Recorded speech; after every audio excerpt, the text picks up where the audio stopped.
When I first arrived in probably around January 1988 in Gaden Monastery,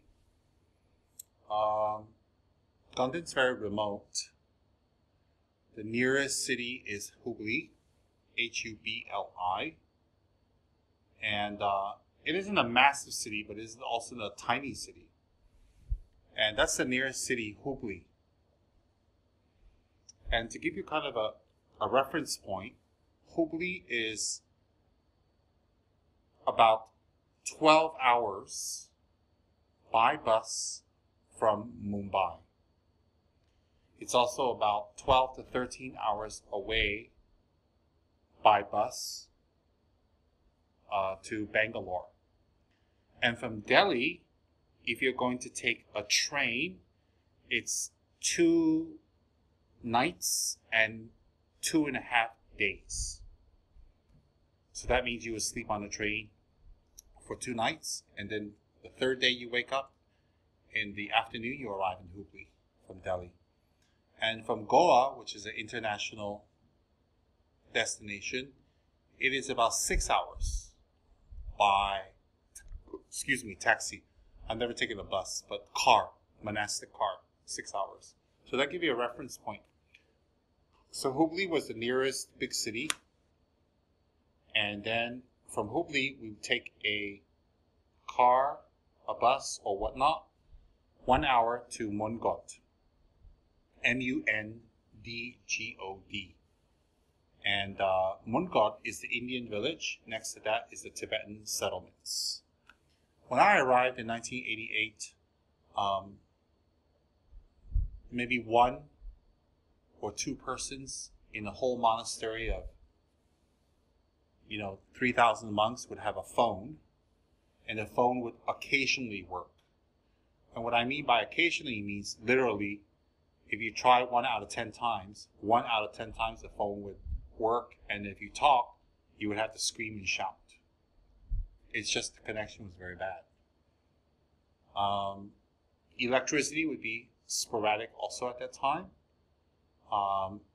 We would have blackouts for 3 to 4 weeks at a stretch. Sometimes you have blackouts for a day at a stretch. Or sometimes you have blackouts for a few hours. But there will be definitely a blackout every single day. So electricity was quite difficult.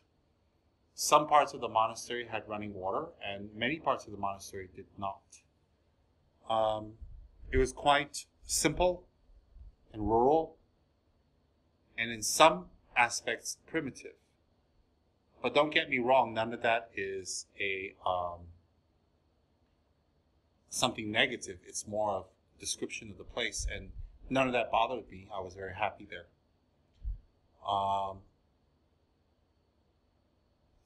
So from Mundgod, we go to the Tibetan settlements, and there were 2 monk settlements. One was called Lama Camp Number 1, that's where Gaden was, and about 15 to 20 minutes away by car, you have Lama Camp Number 2, that's Drepung.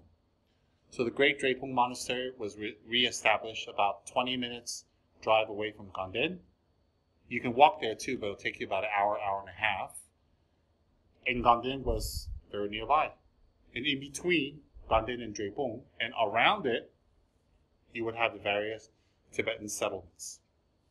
So the Tibetan settlements of Mundgod, including monks and lay people, at that time was about 14,000 people. Tibetans in origin. And then we would be surrounded by various Indian villages who were very friendly and very helpful. But our closest Indian village was Mundgod.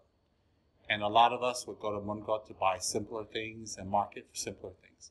For more vaster amounts, like if you want a lot more rice or vegetables, or more bigger supplies and cloths and all that stuff, you would actually go to Hubli. And so that kind of gives you a reference point of where we were. And so at that time, very few Gaden or Drepung monks have gone to the east or to the west to establish centers.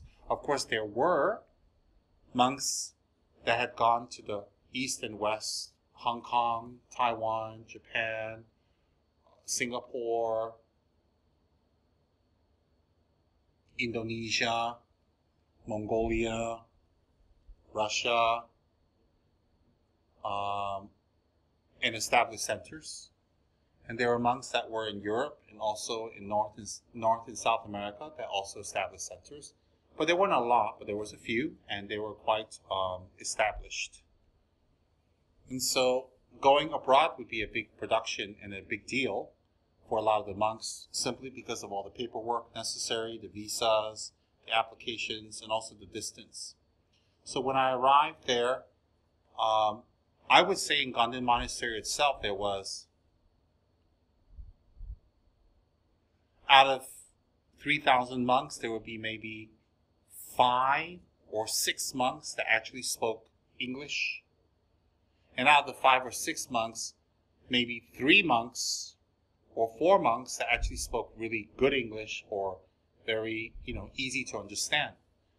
And it wasn't really necessary that time to learn English for most people anyways. And it's not really there was no curriculum to learn English in the monasteries.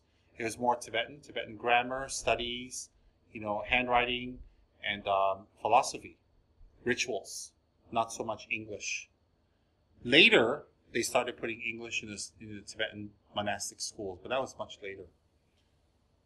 In Drepung, as far as I knew, there was probably also 4 or 5 monks at that time that spoke good English. And Drepung even had more monks. They had probably 4,000 monks. So there was only about 4 or 5 monks at that time that spoke very good English. So finding teachers who spoke good English was near impossible. Probably nil. Maybe 1. So when I first arrived in the monasteries,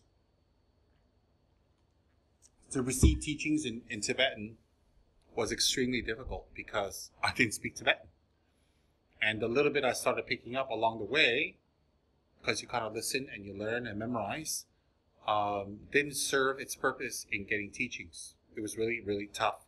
It was really tough going to debates. It was really tough going for teachings. I went for weeks and weeks and weeks and weeks of just sitting there in teachings and listening and really not understanding 99% of what's going on. But you just sit there because you have to go. And so, and there were some other monks that I would go to and kind of ask, what's this, what's that in this text or in that scripture? And they would explain some of them. But you couldn't do that all the time. And there were some other monks that spoke in slower, simpler English to me and kind of rehashed what our teacher had taught. And so I kind of just went along doing that. And then in Drepung Monastery and Gaden Monastery, we had monks from my previous life monastery, Tsem Monastery. Tsem means tooth, and our monastery was called Tsem Monastery because it housed the holy tooth of Lama Tsongkhapa. And everybody only has about 32 teeth, so if you can get one of those, that's a pretty big deal. Because everybody in Tibet, it would be tens of thousands would love to get a Tsongkhapa's tooth. So to get the tooth of Tsongkhapa and to have that housed in your monastery was a massive, big deal. And for a little monastery to have Tsongkhapa's tooth there enshrined and people to come and make offerings and prayers, it was a very big deal. So the whole monastery was named after the tooth. It's literally the Tooth Monastery. But then we're not unique in that because you have the Tooth Monastery in Kandy, Sri Lanka also, because that has the tooth of Lord Buddha himself. And so Tsem Monastery has a small region there, and the monks enter Tsem Monastery. From Tsem Monastery, if they wanted to pursue higher studies, they would enter Drepung Losling Monastery, or they would enter Gaden Shartse Monastery. So these are the 2 destination points for the monks of our region where Tsem Monastery is located.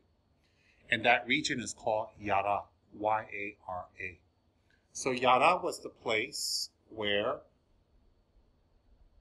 my previous incarnation had lived, was born there, and had relatives there. And from there, there's a monastery called Tsem Monastery. And the monks would enter Tsem Monastery, and a lot of them would remain behind.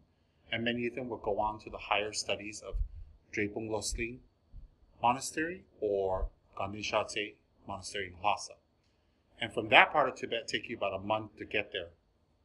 Back then, on the back of a yak. And so it was a big deal to go to, Lhasa, to go to those monasteries. So from Tibetan times, half the monks would go there, and half the monks would go there to Drepung, half the monks would go Shartse. So I had monks from Tsem Monastery in Gaden Shartse with me, and there was monks from Tsem Monastery in Drepung, and I was friendly with most of them in both Drepung and in Gaden. So at times I go to Drepung and stay with those monks there who were from Tsem Monastery and kind of be with them. And on one of these visits to Drepung with those monks from our monastery in Tibet, they told me about a teacher, and his name is Geshe Namgyal Wangchen. N as in Nancy, M as in Mongolia, Gyal, Namgyal Wangchen, Wangchen as in Nancy. And they told me that he had lived in England for over a decade, and that his English is pretty good, and he had some books out, and he was a teacher there, and he had gotten very sick, and he returned back to Drepung, and he's living here. And I was like, wow, I really want to go meet him. And so after a few days, some of the monks went to see Geshe Namgyal Wangchen-la to say that I request the audience to go see him. And I was very fortunate. I had offerings, I had my khata, and I went to go see Geshe Namgyal Wangchen. And true to what everybody said, he spoke English. It wasn't very fast, but it was very good. It wasn't totally fluent, but very good. And I was very surprised. Geshe of his caliber, very learned, extremely scholarly, and the teacher of hundreds of monks in the monastery, and an older generation some more. And he spoke English. I was just in awe. And on top of that, Geshe Namgyal Wangchen was a master of Panchen Sonam Drakpa's writings. And that is the same writings that we study in Gaden Shartse. You see, in Gaden Shartse and Drepung Losling, you would study Panchen Sonam Drakpa's writings to help you gain your Geshe degree. So the curriculum of study, the textbooks that's used for the curriculum study in Drepung Losling in Gaden Shartse are exactly the same. So whatever he was a scholar of would be the same thing you would get from Gaden. And I was just amazed, and he was just so friendly. He was so jovial. He was always laughing. He was extremely gentle. And at the same time, he was very sharp. He was very quick. He was extremely alert, as would any meditation master be. And he had a beautiful, squarish, round, big face that had big eyes, and his mouth would just always be laughing. And he had big ears, and he kind of looked like the Chinese Maitreya Buddha.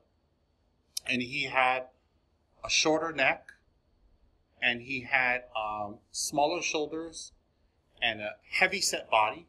His body was quite, heavy set and very grand, elegant, at the same time extremely approachable. And he had a wonderful penetrating voice that tinkled. And he had this wonderful laugh. When he just laughed and laughed and laughed, you had to laugh along with him because it was very contagious. And extremely patient. So after my first meeting with him, I was so impressed and taken aback. I said to him that I have many teachers already, over 15, and I'm not ready to take on another teacher. And I don't mean any disrespect, but can I please come to teachings with him and receive teachings from him in a lab situation. LAB-LAB. And that would mean that you receive classes from a person without taking them as your teacher, but as your senior. So you don't treat them as your guru, but you treat them respectfully as a senior. And he was more than qualified to be my guru, but I just didn't want to establish that at the time. And nothing from his side. It was more about me and maintaining samaya with people. And he graciously accepted the lab situation. So I started going to class with him. And I would go 3 to 4 times a week. And I stayed with the Tsem Monastery monks in Drepung, Loseling. And he stayed 3, 4, 5 minutes walk away. And I would just grab my texts and I would go to his house. And he had an assistant there named Losang Tashi. Losang Tashi was a very gentle, nice, sincere, kind monk. And always very warm and very friendly. And it's always a pleasure to see Venerable Losang Tashi. And he would greet you like you were like a long-lost relative. And he was just that warm. And every time I go to Geshe-la's house, I would meet Losang Tashi first. And then Losang Tashi would go inside and announce to Geshe-la that I'm here. And then Geshe-la would allow me into his room, and I would go into his room. And you know what was incredible? Every time I walked into Geshe-la's room, Geshe-la, being the senior monk, 20 years my senior, would get up and stand as I walked in. And that was so unnecessary. And he did this every time. Every time I went to go to get teachings from him, he would stand up and wait till I sit down and we sit together or whatever. And there would be a little bit of a friendly argument ensuing who would sit first. Because the person who sat first would be the senior. So I'd be like, Geshe-la, please sit down. He said, no, Rinpoche, you sit down. And I'd be like, no, Geshe-la, you sit down, please. He'd like, Rinpoche, you sit down. And I said, Geshe-la, if you don't sit down, we're not going to ever sit down. He goes, okay, I'll sit down first. And he'd laugh.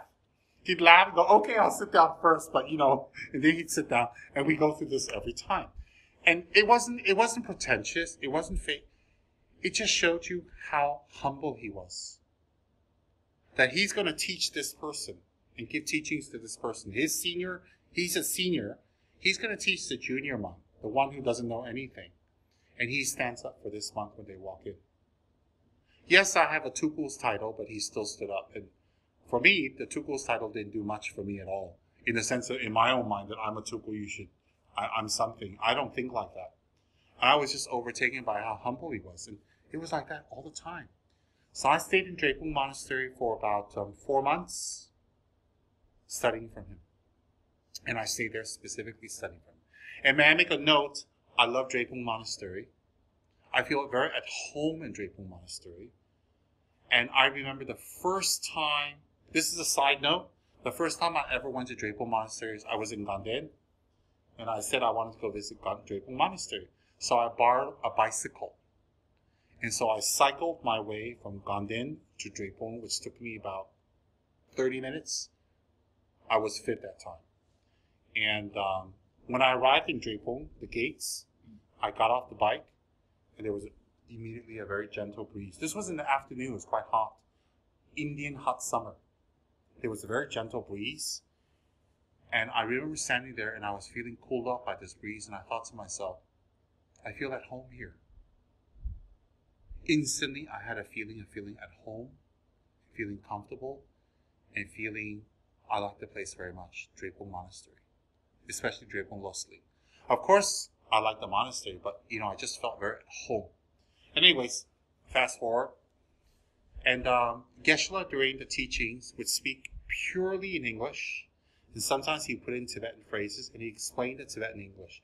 At times, he found some English words difficult to grasp. I'm sorry, scratch that. At times he found it difficult to find the right word in English, but he's very patient. And we go through it. I would tell him, I would suggest some words, and he would ask me what it meant. And we went back and forth. We come across the words, and I would take notes. And he would patiently wait for me to take notes and ask questions. And in between the teachings, he would allow me to ask questions, which was not the traditional way. Usually the teacher speaks and you just listen. And then at the end of each session, he would ask me if I had any questions. And our sessions, 3 to 4 times a week, would run. Each session would be minimum of 2 hours. And I would like to mention the 2 hours with great gratitude. Because you have to understand, Geshe-la's room was packed with classes from 10 a.m., 11 a.m. onwards till 5, 6 p.m. at night. So he would give 1 hour classes to 6, 7 classes a day. So when he squeezed in me on my own with nobody else and gives me 2 hours, that is extremely gracious. Okay? There is no university in America you can just walk onto the campus, go into the professor's place, get free teachings. We all know the amount of loans people take to go to universities. Well, Drepung was one of the greatest Buddhist universities in the world. It still is, along with Gaden Shartse. And he's one of the most revered professors of his field. And here I am going to this professor's house 3 to 4 times a week, depending on schedule, getting free teachings, gracious teachings, just for me. So I'm explaining all that to show you how much gratitude I feel and to explain to you the monastic system so you know how, I felt. So here I am with a teacher who had literally hundreds upon hundreds upon hundreds of students in the monastery, including incarnate lamas. And he was a direct student of someone like Tsem Rinpoche. And he was also a master of the highest caliber. He had lived in England for many years. He has produced a few books in English in England. And on top of that, he was a great teacher in the monastery. And over the course of the months I was there, I got to know him as a person much better. Inevitably, we'd have 1.5 hours of teachings, half hours of just personal conversation and stories, and I just enjoyed that so much because to know him as a person was so exciting. I can tell you honestly that every moment that I spent with him sitting in his presence, I was excited. I was thrilled. And I was just really at the edge of my seat to hear what he has to say because it was just so pregnant with meaning. And he was just such a powerful presence. These may all sound like compliments, but I mean every word of it. And I had heard from the monks about his qualities. And the monks told me that many, many times they had put his name in the electoral process of becoming the abbot of the whole monastery. That means that they select a group of monks, 10 eminent monks, senior and knowledgeable, and they present this to the Dalai Lama, His Holiness the Dalai Lama, and the Dalai Lama will pick an abbot. And every time his name would be selected and be put into the basket to be presented up, and he'd find out and he'd personally go to them and say, please don't put my name in. I'm not qualified. I'm not very well. I'm old. And I'm not going to be a good abbot. Please don't put me in. And everybody in the monastery knew that he wasn't that old, that he's extremely qualified, and he's extremely respected. When he used to walk down the street, all the monks would be bowing. I saw this with my own eyes because he was so respected. Why was he respected? He was respected because he was a very simple monk. He was a very kind monk, very knowledgeable, always giving teachings, and never involved with politics. And on his spare time, he would do meditation. So many times I heard he was put into the abbot's selection process, and he would beg to be taken out. And inevitably, everybody wanted him to be an abbot because he is so qualified to lead the monastery. But he didn't want to because he was just such a humble person who didn't want name. You may say, well, all the monks are like that. Well, truthfully speaking, there are some monks who do want to be an abbot. And they hope their name goes into the selection process. I've heard of monks who prepared their new robes and had it ready because they thought they'd be an abbot. And they didn't. So everybody's different and unique and special. But In Geshe-la's case, he was extremely humble. He didn't want to be an abbot. He didn't want to sit on a high throne. He didn't want to be a well-known Lama. He didn't want fame. He didn't want name. He didn't want power. He didn't want any of that. And the monks knew that, and the monks said that about him. He was a real Kadamba Geshe. And he himself used to tell me, there's no point to have name and power and position or sit on a big throne, because death is very nearby. And the most important thing is to practice the Buddha's teachings. And you know, we've heard this over and over and over. You've read this over and over. I've read it hundreds of times in every Dharma book I've ever come across. But when someone like him says it, it just makes such an impact because it's moist with practice. It's just so moist. And it's so impactful to have a Dharma master who practices that, tells you that little one-liner, as opposed to a scholar who just repeats it because that's what he's supposed to say. And Geshe Namgyal Wangchen lived that way. His room was simple. His clothes were simple. His robes were simple. He never wore, and his surrounding was simple. Everything about him was simple, except his altar. He made his altar very beautiful. The way he approached people was very gentle and humble. And so I can see what it felt like to meet Atisha, or to meet the great Indian abbot who brought Buddhism to Tibet, the great Indian master Shanta Rakshita. And I can see how people 1,000 years ago came in the presence of these great Indian Kadampa masters, or Geshe Chekawa, or Geshe Langri Pumpa. And people were just bowled over by their simplicity, their saintliness, their holiness, and yet their knowledge and their full commitment to the Dharma. It just felt like I was in the presence of one of these Kadampa Geshis, or these Indian masters. Because Joe Atisha was known to be very simple, very compassionate, very forgiving, extremely learned, and just held his monk vows all the way.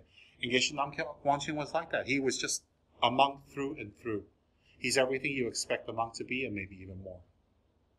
An inspiration. And there were times we talk about Tantra. There would be times we talk about, the texts. And Geshe Wangchen was a 100% Tara devotee. If you mention Tara, his eyebrows go up, his eyes get big, and he looks at you, and he's all excited as a great monk can be. Every time he talked about Tara, and I remember going to his altar, and I said, Geshe-la, you have 8 Tara statues. He goes, and he would laugh and say, yeah, you notice I like Tara a little. I said, a little? They weren't big statues, but they were all over his altar. He says, yes, he told me himself. He loves Tara. He loves everything to do with Tara. And he admires Tara, and he admires the great masters of the past, such as Atisha, who took Tara as their main meditational deity. And he was a great practitioner of the Tara Tantra. He was a great devotee of Tara, and he was a great promoter of Tara. And so I remember we got into several conversations about Tara, and Geshe-la would just light up. And he would just be so excited, he'd be so happy. And I think I offered him once a statue of Tara, and I said to him, I don't think you have a statue of Tara. I'd like to offer you one. He just laughed and laughed and laughed. I said, this wouldn't be too many, would it? Because you have already like 8. And he'd be like, no. It's never enough Taras. Thank you so much. And I did it up. I put jewels. I put, clothes. And I put the mantras. I really went all the way and made it gorgeous. And Geshe-la appreciated it. Because he knew what a beautiful Tara statue looked like. And it was such a great honor for me to offer this master something that was so close to his heart.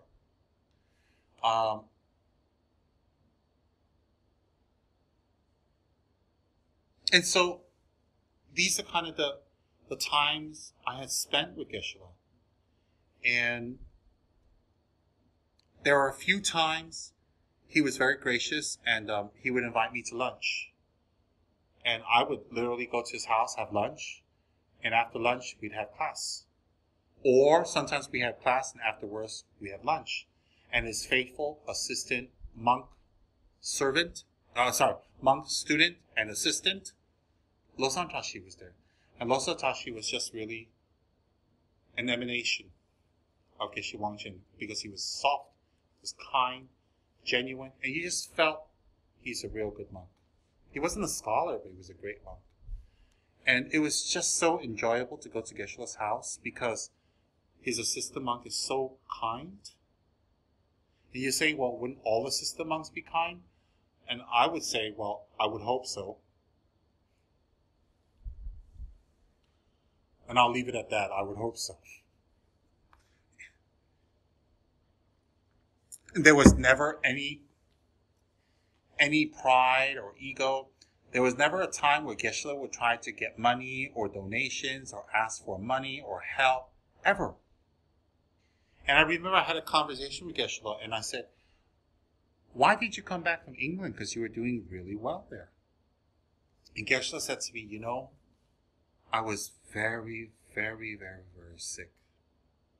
And they had to literally cut my chest open, cut my ribs, and do heart surgery on me. And I nearly died a few times. I said, oh my goodness. So I said, I became very sick. I became very ill. And then Geshe proceeded to open up his shirt and show me his chest, which had huge surgical scars on it. Massive. Healed, of course. And it's huge. Huge.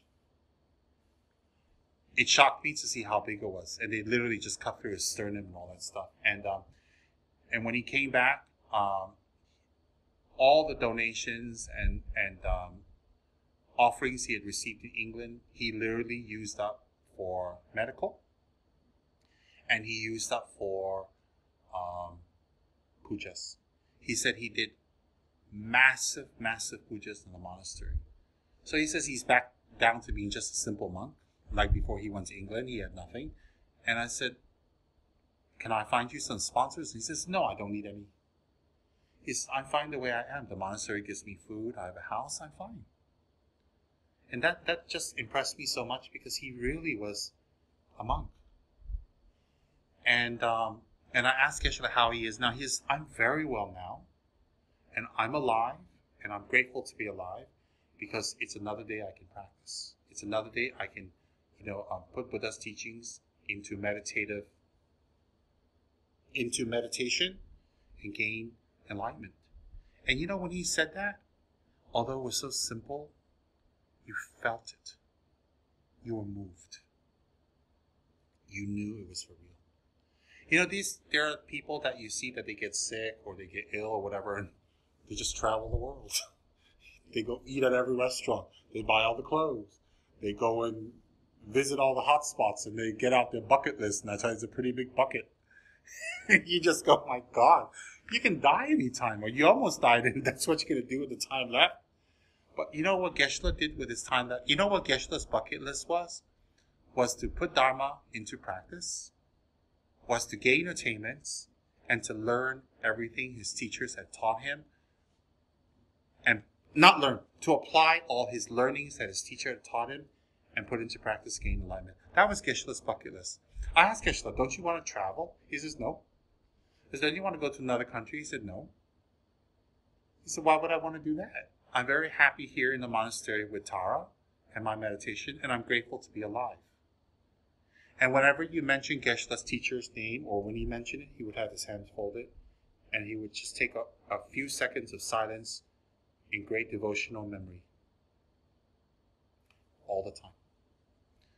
And I noticed this trait among masters and people who are successful in their spiritual practice. They're very devoted to their guru, and they're very grateful to the guru. It's a common trait among accomplished spiritual practitioners or good spiritual practitioners, is that they always have great devotion to their guru. This is a trait I've noticed all the time, everywhere. And definitely Geshe had that trait. And so I said to Geshe, what would you like to do with the rest of your life? He says, well, I would like to teach as much as I can so that I can pass knowledge down to the young monks who are very hardworking. He said, I would like to engage in my Tara meditations, because he said he hasn't accomplished anything, which I don't believe. And then he said that he would like to live in the monastery quietly, and he's grateful to be here. And I just thought, what a great bucket list.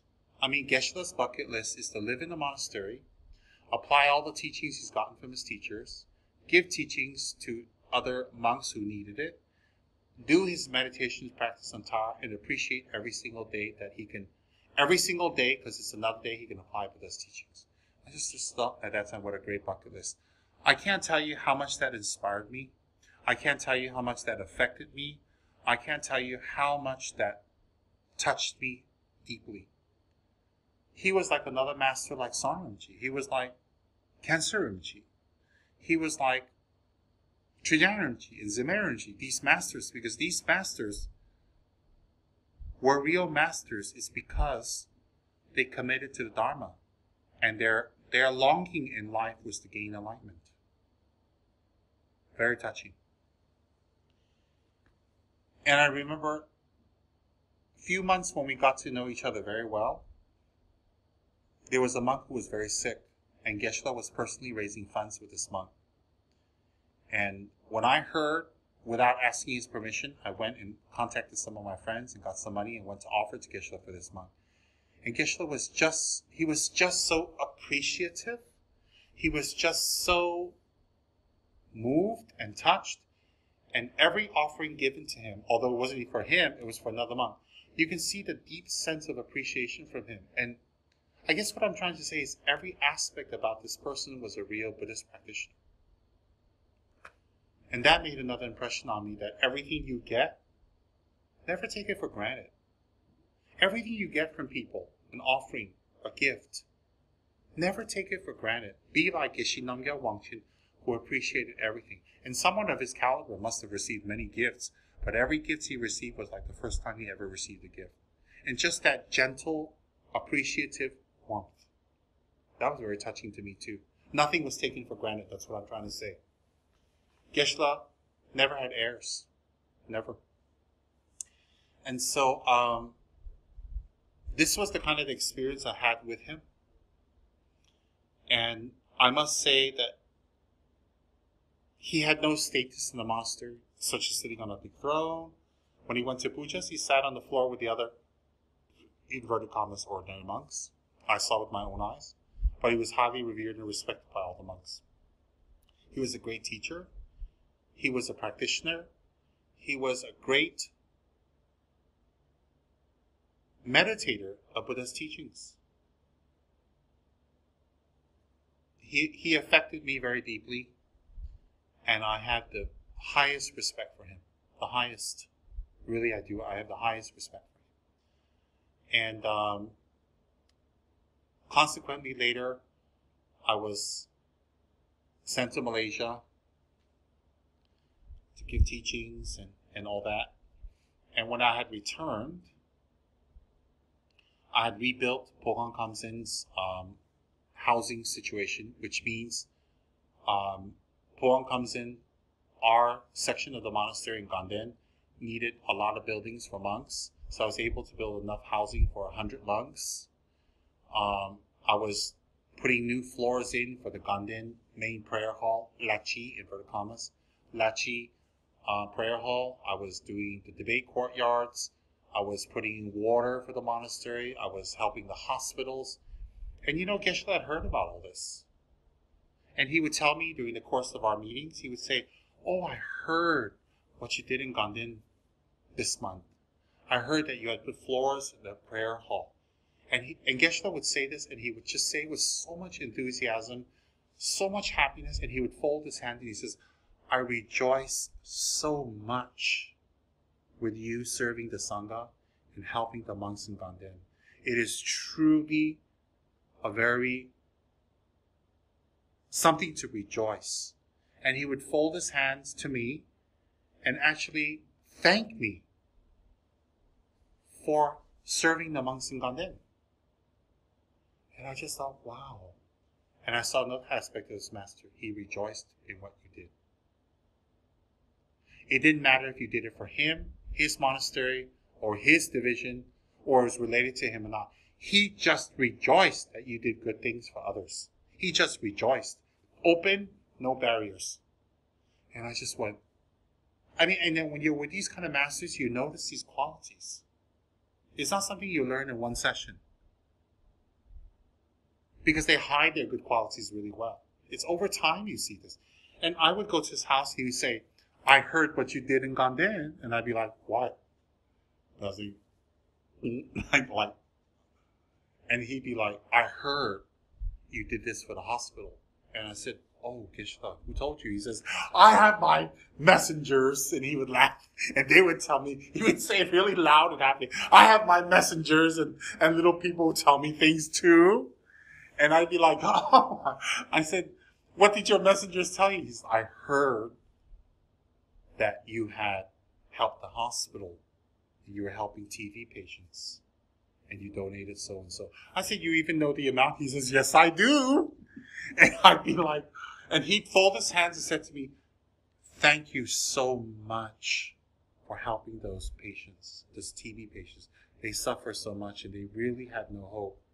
And for you to go out of your way and help them, and they're not related to you, and just offer and give, he says that's truly the practice of a practitioner. And he'd fold his hands to me and say, thank you. And I'd just sit there and melt. What would you say? What would you? And you know what? He meant it. There was nothing more, nothing less. That was it. He meant it. He rejoiced. And there were many times I go to his house, and during lunch or our teachings, he said, I heard what you did. And I feel like, okay. And I said, you tell me what, Geshe? He says, okay. And then he'd happily tell me, okay, I heard you had put water for the monks. And so many of them, get sick from bad water, and you put in water and they drilled it for days, and he says, and he'd fold his hands, and you never get tired of seeing him fold his hands and say, thank you so much, because those monks suffer so much. I don't know. After about 5 or 6 thank yous from Geshe,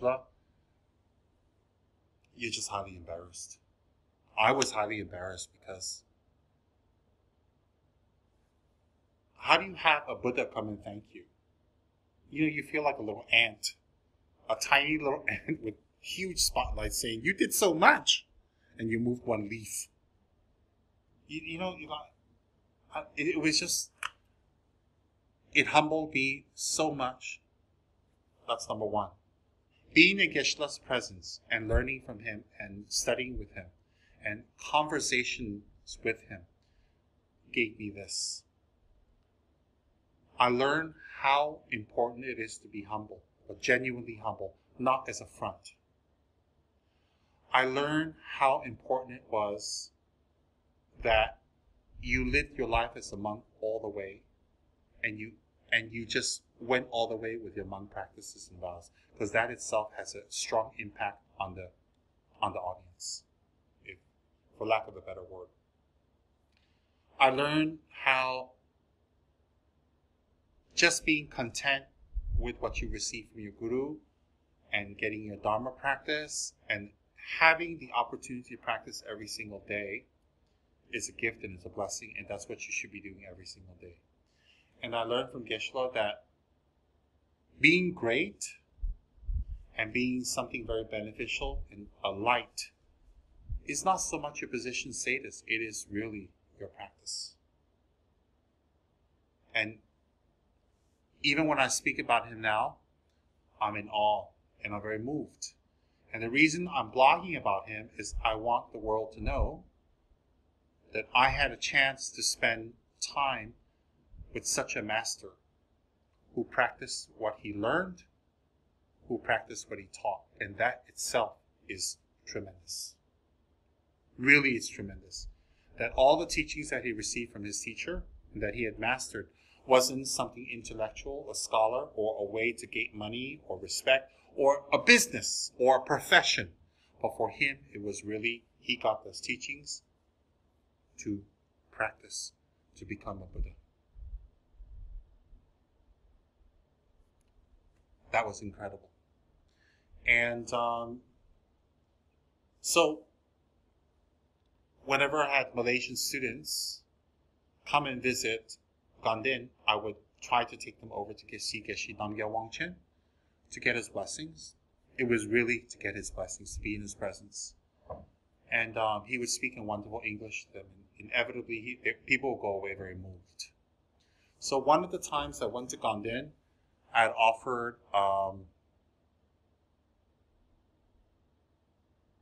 1,500 Manjushris statues. I think there were 9 inches to each of the monks to Gaden Shartse. And then I offered 3,000 robes to all the monks of Gaden, Shartse and Jangse. Top robe, bottom robe, and then the wrap. So I'd offered that. And I'd taken 62 students from Malaysia and various other countries with me to Gaden. And at that time, I'd made these offerings, and I had a chance to take a bus and take all 62 persons to Drepung to see the holy monastery of Drepung, and at the same time, especially to visit Geshe Wangchen. And Geshe Wangchen had enlarged his house a little at the time, and he had like a veranda upstairs, a roof and a veranda open.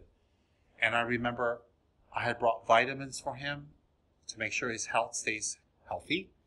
I had bought teas and drinks and herbs and many things from Malaysia that would benefit his health. I just piled up the offerings. And then all 62 of us gave a donation to Geshe-la, because it's a way of collecting merit to make offerings to a holy monk. And I remember taking the 62 persons, and I sent an assistant over to Geshe-la's house, and I said, may I please have audience with you? And I'm bringing people with me. And Geshe-la said, oh, of course. And I brought all 62 persons with me, and we went upstairs and squeezed into his veranda. And I walked in, I made my prostrations and made my offerings. And as usual, you can see in the picture, when I made my prostrations, Geshe-la stood up and folded his hands, because he felt he wasn't worthy for anyone to prostrate to him.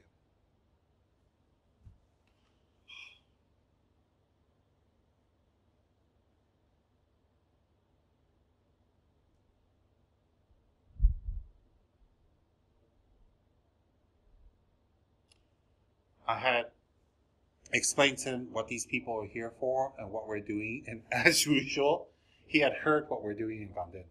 He told me, yes, my messengers told me what you're doing in Gaden. I said, okay, Geshe-la, there's nothing to update you. And he laughed and laughed and laughed. Geshe-la always gets the news fast. In any case, I introduced him to all 62 persons in the group, and they all went up to him, and they were very lucky because he put a khata back on their head and touched their head in blessing, every one of them. And he said hello and had said how are you to every single one of them.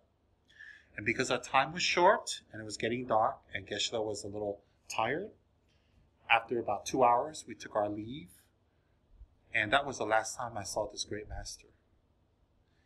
And later, some of my students from Malaysia had gone to Gaden and Drepung to interview older monks about my life and their impressions and their experience of me, because they were doing a biography.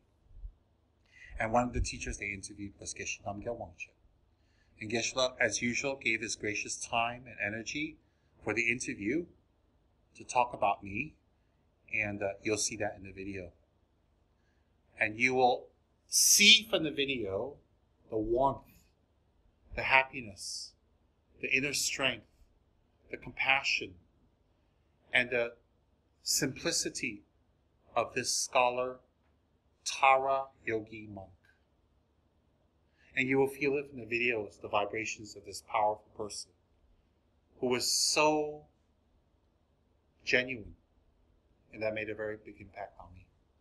So I have done this blog post for one reason and one reason only, to just share with everyone, all my friends, about this great monk, this great practitioner, this great master, who I had a chance to meet and have interaction with and received teachings from, and who has since passed away. But I was very lucky to be in his presence. And I was even fortunate because during the last few years of his life, often I would send money to Drepung Losling Monastery. Pogang comes in, that was his house, and had the monks do pujas for him, like Dukar and Heart Sutra and 16 arats, and perform ceremonies for him, talk, and that I would sponsor, that the monks would do in Drepung Losling Pogang. No, I'm sorry, it's not Pogang comes in. Scratch the comes in now, in his sorority house. And they would do rituals. So many times I had sent money back to the monastery, in his sorority house, in his kamsen, and they would do special rituals sponsored by myself, and he would accept to extend his life and to keep his health going. And I remember Geshe-la sending me messages and telling me he was very, very appreciative and very thankful. May all of us have the fortune to come across such a master who not only learned the teachings, was moist with the teachings, practiced the teachings, and lived their lives every day according to the teachings for only one reason, to gain full enlightenment. May all of us have the fortune to sit at the feet of a great master like the yogi, scholar, Geshe Namgyal Wangchen of Drepung Losling Monastery. Thank you.